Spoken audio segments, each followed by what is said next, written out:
UP के कानपुर में 8 साल पहले हुए ज्योति दासानी मर्डर केस में आखिरकार फैसला आ ही गया। 24 साल की ज्योति का उसके पति और पति की गर्लफ्रेंड ने बड़ी ही बेरहमी से कत्ल कर दिया था।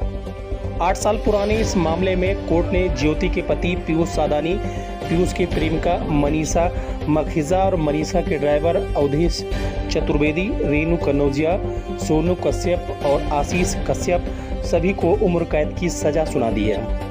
इन सभी को न्यायालय ने दोषी करार दिया है। न्यायिक हिरासत में लेने के बाद कोर्ट ने सभी को जेल भेज दिया। बता दें कि ज्योति का कत्ल इस तरह किया गया था कि सुनने व देखने वालों के होश उड़ गए थे। ज्योति की हत्या की कोशिश 7 जन्मों का साथ निभाने का वादा करने वाला उसका पति ही था। उसके पति ने कई बार इसको मारने की कोशिश भी की। अंत में अपने ही ड्राइवर से के हाथों से अपनी पत्नी का धारदार हथियार से कत्ल करवा दिया। वजह थी पीयूष एक लड़की से बेइंतहा मोहब्बत करता था। 8 साल बाद आए इस फैसले पर सभी सन्न हैं, तो तसल्ली भी है कि सभी अपराधियों को कोर्ट ने सजा सुनाई है। कोर्ट में पेश होने से पहले ज्योति का कातिल पति पीयूष फफक कर रो पड़ा। कोर्ट परिसर में जब उसे वाहन से ले जाया जा रहा था तभी सहमा हुआ लग रहा था। कोर्ट परिसर में बनी बिल्डिंग की सीढ़ियों पर पहुंचा तो और रुआंसा हो गया। उसे हिरासत में लेकर चलने वाले सिपाहियों ने संभाला और समझाया। कोर्ट में फैसला सुनने के लिए कहा। कोर्ट की सीढ़ियों पर जब चढ़ रहा था तो फैसले में मिलने वाली सजा को लेकर आशंकित था। उसे आभास था कि कहीं सजा में किसी तरह की राहत नहीं मिलेगी, बड़ी सजा मिलने का डर सता रहा था। यह बात उसने सिपाहियों से साझा भी की थी।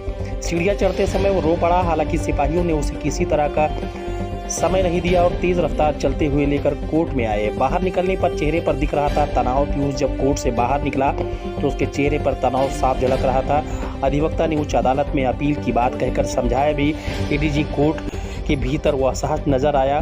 फैसला सुनने के बाद उसने नजरें झुका दी। थोड़ी ही देर बाद पुलिस कस्टडी में उसे जेल भेज दिया गया। ले जाते वक्त भी सिपाहियों ने उसे तेज चलने को कहा।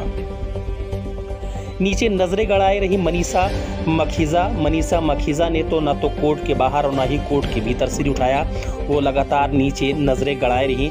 कोर्ट में उसकी पीयूष से नजरें जरूर मिली।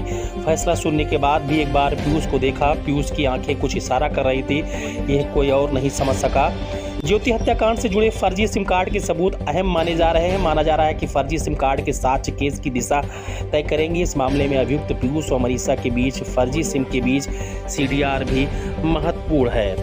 कहीं ना कहीं ये सब पूरा मामला खुलने के बाद जो ज्योति के घर वाले थे, उसके पिता थे, उन्होंने कोर्ट का शुक्रिया अदा किया। उन्होंने कहा था कि कोर्ट में उन्हें पहले से ही सम्मान है और उन्हें यकीन था कि फैसला उनकी बेटी के हक में आएगा और दोषियों को कोर्ट सजा जरूर देगी। वर्तमान एडीजी आशुतोष पांडे ज्योति हत्याकांड के वक्त कानपुर के आईजी थे। घटना के बाद ऐसे कई मौके आए थे जब पुलिस विवेचना को लेकर सवालों के घेरे में घिरी, पर उन्होंने ऐसी पारदर्शी व्यवस्था बनाई किसी प्रकार का कोई खेल ना हो सका। सजा का फैसला होने उन्होंने कहा कि पुलिस ने विवेचना के स्तर को गिरने नहीं दिया। तब पूरे दिन जांच और विवेचना में जो भी नतीजे निकलते थे उस पर रात में डीआईजी आर.के. चतुर्वेदी व टीम के साथ मिलकर चर्चा करते थे। वहीं ज्योति हत्याकांड को इंसाफ के मुकाम तक पहुंचाने के लिए पुलिस को कड़ी मेहनत करनी पड़ी। कोई प्रत्यक्षदर्शी गवाह नहीं था। कत्ल सीसी कैमरे में कैद नहीं हुआ। रात के अंधेरे में अपराध हुआ था। कोई मौके पर पकड़ा नहीं गया।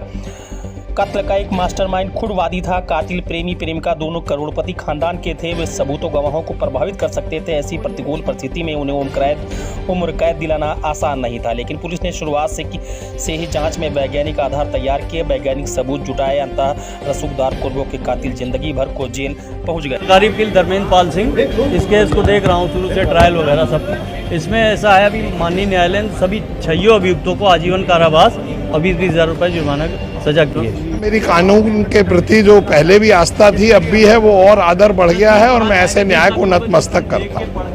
सर, और भी आगे चल के कोई मांग करेंगे फांसी की? अब मैं इसका अध्ययन करूंगा। मेरे हाथ में भी आदेश है। इसको अध्ययन करने के बाद, निर्णय के बाद, अगर जरूरी हुआ, मेरे को उचित लगा, तो मैं इनकी फांसी के लिए हाई कोर्ट जाऊंगा। और जो 3 लोगों को बाइज्जत बरी किया गया है 202 में, उनके लिए मैं निश्चित रूप से बहुत जल्दी हाई कोर्ट जाऊंगा कि उनको भी सजा मिले।